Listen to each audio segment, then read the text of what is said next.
বর্তমান বিশ্বে মুসলিম দেশগুলো শুধু ধর্মীয় দিক থেকে নয়, অর্থনৈতিক শক্তির দিক থেকেও গুরুত্বপূর্ণ ভূমিকায় রয়েছে। তেল, গ্যাস, প্রাকৃতিক সম্পদ, আধুনিক অবকাঠামো, পর্যটন, শিল্প ও প্রযুক্তির মাধ্যমে অনেক মুসলিম দেশ আজ বিশ্বের অন্যতম ধনী দেশে পরিণত হয়েছে। তো আজ আমরা জানবো 2026 সালে পৃথিবীর সবথেকে ধনী 20টি মুসলিম দেশ সম্পর্কে। আর জানবো তাদের অর্থনীতির মূল শক্তি, আয়ের উৎস এবং বৈশ্বিক প্রভাব। তাহলে চলুন শুরু করা যাক। এই তালিকা নম্বর 20-এ রয়েছে ইন্দোনেশিয়া। ইন্দোনেশিয়া বিশ্বের সবচেয়ে বড় মুসলিম জনসংখ্যার দেশ। দেশটিতে প্রায় 88% মুসলিম রয়েছে। এটি দক্ষিণ পূর্ব এশিয়ার সবচেয়ে বড় অর্থনীতি। শিল্প, কৃষি, খনিজ ও ডিজিটাল অর্থনীতি ইন্দোনেশিয়ার শক্তি। দ্রুত উন্নয়নশীল বাজার হিসেবে দেশটি বিশ্বে গুরুত্বপূর্ণ অবস্থান দখল করেছে। বর্তমানে দেশটির মানুষের মাথাপিছু আয় $5,398। এরপর 19-এ রয়েছে ইরাক। ইরাক বিশ্বের অন্যতম তেল সমৃদ্ধ দেশ। দেশটিতে প্রায় 99% মুসলিম রয়েছে। যুদ্ধ ও রাজনৈতিক সংকটের পরও তেল রপ্তানি অর্থনীতিকে সচল করেছে। প্রাকৃতিক সম্পদের কারণে দেশটির অর্থনৈতিক সম্ভাবনা বিশাল। পুনর্গঠনের মাধ্যমে ভবিষ্যতে ইরাক আরও শক্তিশালী হতে পারে। বর্তমানে দেশটির মানুষের মাথাপিছু আয় $5,968। এরপর 18-তে রয়েছে আলজেরিয়া। আলজেরিয়া আফ্রিকার বৃহৎ মুসলিম অর্থনীতি। দেশটিতে প্রায় 99% মানুষই মুসলিম। তেল ও গ্যাস এই দেশের প্রধান আয়ের উৎস। কৃষি ও শিল্প খাতেও দেশটি শক্তিশালী। উত্তর আফ্রিকার গুরুত্বপূর্ণ অর্থনৈতিক শক্তি হিসেবে আলজেরিয়া পরিচিত। বর্তমানে দেশটির মানুষের মাথাপিছু আয় $6,100। এরপর 17-তে রয়েছে লিবিয়া। লিবিয়া আফ্রিকার অন্যতম তেল সমৃদ্ধ দেশ। দেশটির প্রায় 98% মানুষ মুসলিম। রাজনৈতিক অস্থিরতা থাকার সত্ত্বেও প্রাকৃতিক সম্পদের কারণে দেশটি ধনী তালিকায় রয়েছে। তেল রপ্তানি লিবিয়ার অর্থনীতির মূল চালিকা শক্তি। স্থিতিশীলতা ফেলে অর্থনৈতিক সম্ভাবনা আরও বাড়বে। বর্তমানে লিবিয়ার মানুষের মাথাপিছু আয় $6,900। এরপর 16-তে রয়েছে আজারবাইজান। আজারবাইজান ককেশাস অঞ্চলের একটি শক্তিশালী অর্থনীতি। দেশটির মোট জনসংখ্যার প্রায় 97%ই মুসলিম। তেল ও গ্যাস এই দেশের প্রধান সম্পদ। রাজধানী বাকু একটি আধুনিক বাণিজ্যিক শহরে পরিণত হয়েছে। জ্বালানি রপ্তানির কারণে বৈদেশিক আয় অনেক বেশি। বর্তমানে দেশটির মাথাপিছু আয় $7,800। এরপর 15-তে রয়েছে কসোভো। কসোভো একটি নবীন দেশ হলেও অর্থনৈতিকভাবে উন্নতির পথে। প্রবাসী আয়, খনিজ সম্পদ ও ছোট শিল্প অর্থনীতির মূল ভরসা। দেশটিতে প্রায় 95% মানুষ মুসলিম। ইউরোপের সঙ্গে দেশটির বাণিজ্যিক সম্পর্ক ক্রমেই বাড়ছে এবং ধীরে ধীরে জীবনমান উন্নত হচ্ছে। বর্তমানে কসোভোর মানুষের মাথাপিছু আয় $8,970। এরপর 14-তে রয়েছে বসনিয়া ও হার্জেগোভিনা। বসনিয়া ও হার্জেগোভিনা মুসলিম সংখ্যাগরিষ্ঠ একটি ইউরোপীয় দেশ। দেশটিতে প্রায় 55% মানুষ মুসলিম। শিল্প, কৃষি ও পর্যটন এই দেশের অর্থনীতিকে সহায়তা করে। যুদ্ধ পরবর্তী পুনর্গঠনের মাধ্যমে অর্থনীতি ধীরে ধীরে শক্তিশালী হয়েছে। ইউরোপীয় বিনিয়োগ দেশটির উন্নয়নে ভূমিকা রাখছে। বর্তমানে দেশটির মাথাপিছু আয় $10,546। এরপর 13-তে রয়েছে আলবেনিয়া। আলবেনিয়া ইউরোপের একটি মুসলিম প্রধান দেশ। দেশটির মোট জনসংখ্যার প্রায় 51%ই মুসলিম। পর্যটন, খনিজ সম্পদ ও জলবিদ্যুৎ এই দেশের অর্থনীতির ভিত্তি। সাম্প্রতিক বছরগুলোতে পর্যটন খাতে দ্রুত উন্নয়ন হয়েছে। ইউরোপীয় বাজারের কাছাকাছি হওয়ায় অর্থনৈতিক সুযোগ বাড়ছে। বর্তমানে আলবেনিয়ার মানুষের মাথাপিছু আয় $12,150।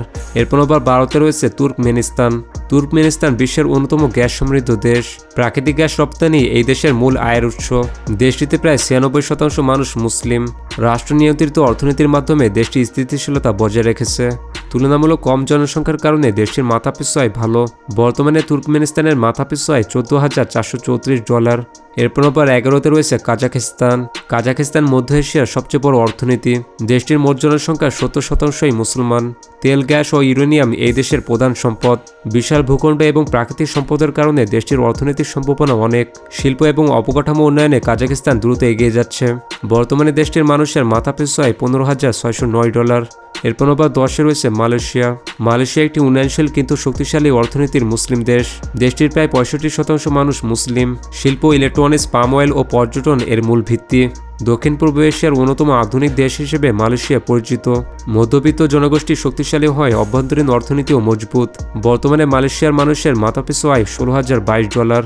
এরপর 9-এ রয়েছে মালদ্বীপ। মালদ্বীপ একটি ছোট দ্বীপ দেশ হলেও মাথাপিছু আয়ের দিক থেকে অনেক এগিয়ে। বর্তমানে দেশটির মানুষের মাথাপিছু আয় $17,287।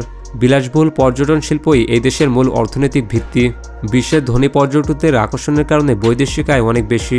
পর্যটন নির্ভর অর্থনীতি মালদ্বীপকে ধনী মুসলিম দেশের তালিকায় রেখেছে। দেশটির মোট জনসংখ্যার প্রায় 100%ই মুসলিম। এরপর 8-এ রয়েছে তুরস্ক। তুরস্ক মুসলিম বিশ্বের অন্যতম বড় শিল্প ও বাণিজ্যিক অর্থনীতি। দেশটিতে প্রায় 99% মুসলিম রয়েছে। ইউরোপ ও এশিয়ার সংযোগস্থলে অবস্থানের কারণে দেশটি বৈশ্বিক বাণিজ্যে গুরুত্বপূর্ণ ভূমিকা রাখে।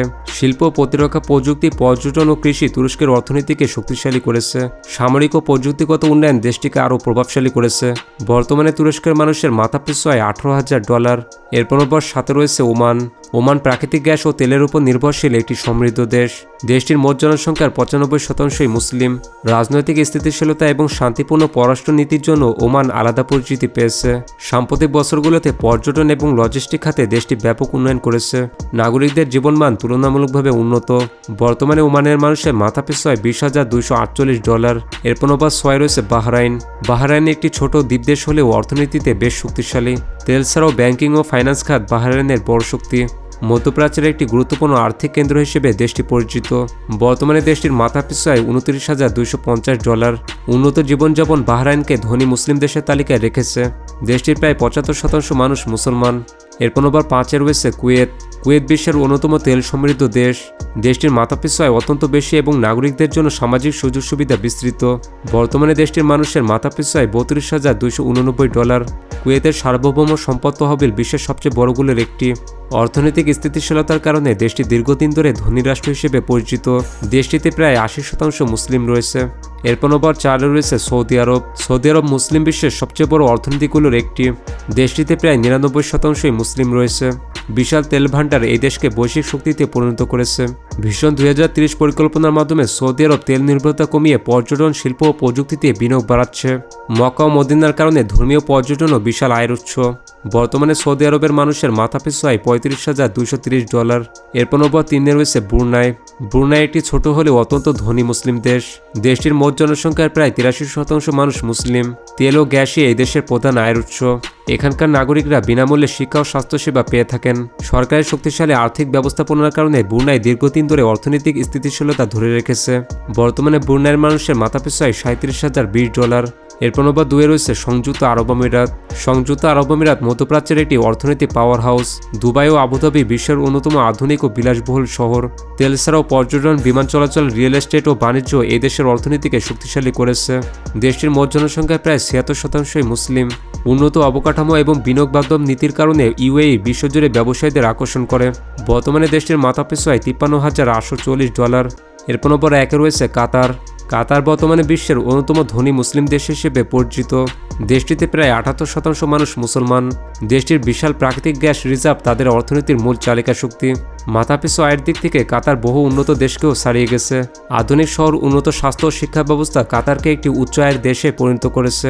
ফুটবল বিশ্বকাপ আয়োজনের মাধ্যমে দেশটি বৈশ্বিক পরিচিতি ব্যাপকভাবে বৃদ্ধি করেছে। বর্তমানে কাতারের মানুষের মাথাপিছু আয় $76,530। হয়েছিল বর্তমান পৃথিবীর সবচেয়ে ধনী 20টি মুসলিম দেশ। প্রাকৃতিক সম্পদ, পর্যটন, শিল্প ও প্রযুক্তির সমন্বয়ে এই দেশগুলো বৈশ্বিক অর্থনীতিতে গুরুত্বপূর্ণ ভূমিকা রাখছে। আর পরবর্তীতে কোন কোন বিষয়ে ভিডিও দেওয়া যায় তা কমেন্টে জানিয়ে দিন। তাছাড়া আপনি যদি বর্তমান পৃথিবীর সবথেকে কম ব্যয়ের 20টি দেশ সম্পর্কে জানতে চান তাহলে পাশের ভিডিওটি ক্লিক করুন।